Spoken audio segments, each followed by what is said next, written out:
ಮೂಡಾ ಕೇಸ್ನಲ್ಲಿ ಸಿಎಂ ಪತ್ನಿಗೆ big relief.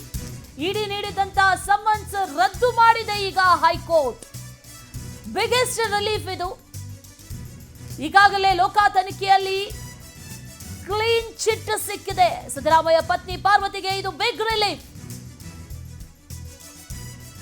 Parvati ಅವರಿಗೆ ನೀಡಿದಂತಹ ಸಮನ್ಸ್ ಅನ್ನ ರದ್ದು ಮಾಡಲಾಗಿದೆ. ಈಗಾಗಲೇ ಲೋಕ ತನಿಖೆಯಲ್ಲೂ ಕೂಡ ಕ್ಲೀನ್ ಚಿಟ್ ಸಿಕ್ಕಿದೆ ಒಂದ್ ಕಡೆಯಲ್ಲಿ, ಮತ್ತೊಂದು ಕಡೆಯಲ್ಲಿ ಈಗ ಇಡಿ ಸಮನ್ಸ್ ಏನ್ ನೀಡಿತ್ತು ಅದನ್ನ ರದ್ದು ಮಾಡಲಾಗಿದೆ. ಸಿದ್ದರಾಮಯ್ಯ ಪತ್ನಿ ಪಾರ್ವತಿಗೆ ಇದು ನಿಜಕ್ಕೂ ಕೂಡ ಬಿಗ್ ರಿಲೀಫ್. ಇವತ್ತು ಏನಾಗುತ್ತೆ ಅನ್ನುವಂಥ ಪ್ರಶ್ನೆಗಳು ಸಾಕಷ್ಟಿದ್ವು. ಒಂದ್ ಕಡೆಯಲ್ಲಿ ಬಜೆಟ್ ಅನ್ನ ಮಂಡನೆ ಮಾಡ್ತಾ ಇದ್ರು ಸಿಎಂ, ಮತ್ತೊಂದು ಕಡೆಯಲ್ಲಿ ಲೋಕಾಯುಕ್ತದಿಂದಲೂ ಕೂಡ ಈಗಾಗಲೇ ಕ್ಲೀನ್ ಚಿಟ್ ಸಿಕ್ಕಿದೆ, ಬಿ ರಿಪೋರ್ಟ್ ಸಲ್ಲಿಕೆ ಆಗಿದೆ.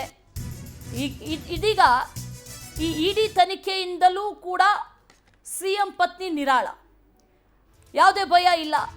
ಇಡಿಯಿಂದಲೂ ಕೂಡ ಸಿಎಂ ಪತ್ನಿ ನಿರಾಳರಾಗಿದ್ದಾರೆ. ಅಲ್ಲೂ ಕೂಡ ಏನಾದರೂ ತನಿಖೆಗಳು ನಡೆಯುತ್ತೆ ಅನ್ನುವಂಥ ನಿಟ್ಟಿನಲ್ಲಿ ಒಂದಷ್ಟು ಪ್ರಶ್ನೆಗಳಿದ್ವು.